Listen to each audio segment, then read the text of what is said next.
নমস্কার বন্ধুরা, রাঙামতি তীরন্দাজ ধারাবাহিকের আজকের পর্বে আপনারা দেখতে চলেছেন যে প্রমিতা রাঙাকে বলে, তুই কেন এইভাবে চলে এলি হসপিটাল থেকে বলতো, আর কাজের লোক সেজেই বা কেন এলি। এরপর রাঙা ফোনের ট্যাবে উৎপলের ছবি দেখায়, সেটা দেখে প্রমিতা বলে, আরে এ তো উৎপল। এরপর রাঙা নগেনের ছবি দেখায়, তখন নবায়ন বলে, আরে এ তো নগেন, বৃন্দাটাকে নিয়ে এসছে। তখন রাঙা বলে, হ্যাঁ কিন্তু এই দুজন একই মানুষ। তখনই কৃষ্ণা দরজা ধাক্কাতে থাকে, নবায়ন ছুটে গিয়ে দরজাটা খুলে কৃষ্ণা এসে রাঙাকে বলে, রাঙা তোকে বৃন্দা নিচে ডাকছে, কিন্তু তুই সাবধানে যাবি। এরপর রাঙা যেতে গেলে প্রমিতা তখন বলে, দাঁড়া রাঙা, তুই আগে আমাকে এটা বল যে বৃন্দা কেন উৎপলকে আবার নগেন সাজিয়ে এখানে নিয়ে এসেছে।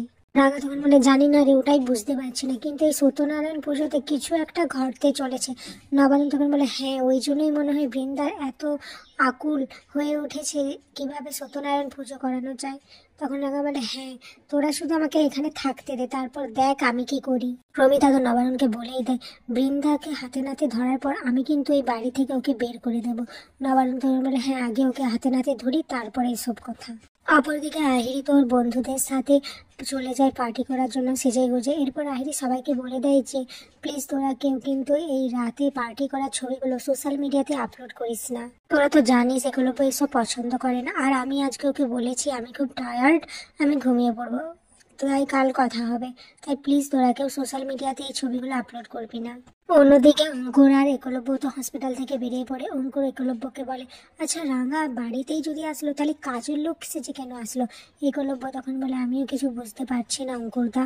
একলব্য তো এরপর রাগ দেখাতে থাকে, বলে তুমি একটা কথা ভেবে দেখো অঙ্কুরদা, ডক্টর কত করে বললো যে ওই স্টিচে যদি কোনো কারণে এফেক্ট পড়ে, ইনফেকশন যদি হয়ে যায় তাহলে কি হবে, কিন্তু ওকে কারোর কথা শুনলো, কারোর কথা শুনলো না, সেই একা একা বাড়ি চলে গেলো। আমার না ওর উপর যা রাগ হচ্ছে আমি তোমাকে বলে বোঝাতে পারবো না। এরপর অঙ্কুর একলব্যকে বলে, একলব্য তুমি কিন্তু বাড়িতে যে রাগের মাথায় ওর ঘোমটাটা তুলে দিও না, কারণ ও নিশ্চয়ই ওখানে গেছে কিছু কাজের জন্য, না হলে এইভাবে লুকিয়ে লুকিয়ে তো যাওয়ার কথা নয়। আগে তুমি ওর থেকে সমস্ত সত্যিটা জানবে, তারপর তুমি সব ডিসিশন নেবে। এরপরে একলব্য আর অঙ্কুরের গাড়িটা তো থেমে যায় সিগন্যালের কাছে, আর ওইখানে একলব্য দেখতে পায় গাড়িতে আহিরিকে, অঙ্কুরও দেখতে পায় আহিরিকে। অঙ্কুর বলে, আহিরি না, ও কি বন্ধুদের সাথে নাইট পার্টিতে যাচ্ছে। একলব্য তখন বলে, হ্যাঁ হ্যাঁ আমাকে বলেছে। এদিকে একলব্য তো মনে মনে ভাবতে থাকে, আহিরি তুমি আমাকে নতুন করে তোমাকে চেনাচ্ছ, এই আহিরিকে তো আমি চিনি না। এটা ভেবে একলব্য মনে মনে কষ্ট পেতে থাকে। এইদিকে রাঙা তো কিচেনে কাজ করতে থাকে, তখনই সভ্য আর সার্থকে আসে। সার্থকে এসে গিয়ে বলে, বাবা এটা কাজের লোকে ছিল, আর একে কিনা আমাদের 8,000 টাকা দিতে হবে, এই এত টাকা কিভাবে দেবো। তখন নয়ন বলে, তোরা চিন্তা করিস না, ওই টাকাটা আমি দেবো। এরপর ওখানে ঠিক তখনই ওখানে একলব্য আসে। একলব্য এসে তো রাঙার দিকে রাগে দৃষ্টিতে চেয়ে থাকে। এটা প্রমিতা লক্ষ্য করে, তাই ইচ্ছে করে একলব্যকে বলে, কিরে রাঙাকে কোথাও পেয়েছিস। তখন একলব্য বলে, কিভাবে পাবো, যা বেয়াক্কেলে মেয়ে, কোথায় গিয়েছে আমরা কিছু জানি না। এদিকে বৃন্দা এটা শুনে ভাবতে থাকে যে কোথায় গেল রাঙা, ও কি কোনো প্ল্যান করছে। নবারণ তখন বলে, আমার কি মনে হয় জানিস, রাঙা মনে হয় ওর দেশের বাড়িতে গেছে, ওখানের আবহাওয়া ওর ভালো তো ওই জন্য গেছে। পাঞ্চালি এটা শুনে বলে, কি বলছো কি তুমি বাবা, মা এমনিতেই রাঙাকে না দেখতে পেলে একটুখানি ছটফট করে, আর এখন ও যেখানে ওর লাইফ রিস্ক রয়েছে ও সেখানে চলে গেছে, আর তোমাদের কোনো চিন্তাই নেই। এদিকে বৃন্দা তো মনে মনে ভাবতে থাকে, রাঙা নিখোঁজ হয়ে গেছে, অথচ মা বাবার চোখে মুখে সেই চিন্তাটা আমি দেখতে পাচ্ছি না, কি হচ্ছেটা কি। এদিকে একলব্য তখন কৃষ্ণাকে রাঙাকে দেখিয়ে বলে, ওটাকে। কৃষ্ণা তখন বলে, ও নতুন কাজের লোক এসছে। তখন একলব্য বলে, ও কফি বানাতে পারে। তখন কৃষ্ণা বলে, হ্যাঁ পারে।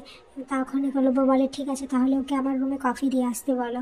এটা দেখে বৃন্দা তো আরও অবাক হয়, মনে মনে ভাবতে থাকে রাঙা নিখোঁজ হয়ে গেছে, এদিকে একলব্যর চোখে মুখেও সেই চিন্তার ছাপটা আমি দেখতে পাচ্ছি না, কি হচ্ছেটা কি। এদিকে একলব্য রুমে এসে দেখে যে আহিরি ওকে ফোন করছে। একলব্য রিসিভ করে, তখন আহিরি ঘুম ঘুম চোখে অভিনয় করতে বলে, একলব্য আমি খুব টায়ার্ড, আমি না ঘুমিয়ে পড়ছি। তখন একলব্য বলে, হ্যাঁ তুমি ঘুমিয়ে পড়ো, আবার ঘুমের ঘরে না নাইট ক্লাবে পার্টি করতে চলে যায়। এটা শুনে আহিরি তো অবাক হয়ে যায়, বলে একলব্য কিভাবে বুঝতে পারছে না, কি হচ্ছে সে বুঝতে পারে না। এরপর একলব্য বলে, ঠিক আছে ঘুমাও তুমি, এনজয়। এদিকে একলব্য তো খুব রেগে আছে। ঠিক তখনই রাঙা ওখানে আসে কফি নিয়ে। এরপর একলব্য রাগের মাথায় রাঙার ঘোমটাটা সরিয়ে দেয়। তখন রাঙা বলে উড়ান বাবু তুই এটা কি করতে চাইছিস বলতো? একলব্য তখন বলে তুমি কি করেছো? হ্যাঁ, তোমার উপর মানে আমি কি বলবো, তোমাকে বলে বোঝাতে পারবো না। হসপিটালে সবাই কি বলেছে না, তোমাকে আর নেবে না, তোমার এই কন্ডিশন, আর তুমি এই কন্ডিশনে এভাবে চলে এলে আমাদের কাউকে কিছু না জানিয়ে। তখন রাঙা নিজের ট্যাবটা বের করে উৎপল আর নগেনের ছবি দুটো পাশাপাশি দেখায়। এটা দেখে একলব্য তো বলে উৎপল। তখন রাঙা বলে হ্যাঁ, বড় বৌদিদি উৎপলকে নগেন সাজিয়ে এখানে নিয়ে এসেছে। একলব্য তো খুব রেগে যায় আর বলে আমি এখনই পুলিশকে ডাকছি। রাঙা তখন বলে না, ওরা নিশ্চয়ই কোনো মতলব কাটেছে, আর আমি নিশ্চিত দলিলটা ওরাই চুরি করেছিল, যেটা আমরা পেয়ে গেছিলাম। কিন্তু বড় বউ যদি কালকে যে সত্যনারায়ণ পুজো করবে, নিশ্চয়ই এতেও ওদের কোনো বড় মতলব রয়েছে। এরপর একলব্য বলে কিন্তু বাড়িতে এমন কি রয়েছে যেটার জন্য ওরা এইরকম পদক্ষেপ নিতে চাইছে। ঠিক তখনই নবারুণ আর প্রমিতা আসে, এরপর দরজাটা লাগিয়ে দেয় প্রমিতা। তারপর প্রমিতা বলতে থাকে যে তোর বাবা আর আমি পোস্ট অফিস থেকে 7.5 লাখ টাকা নিয়ে এসছি, বাড়িতে আমাদের আলমারিতে আছে, কোনোভাবে উৎপল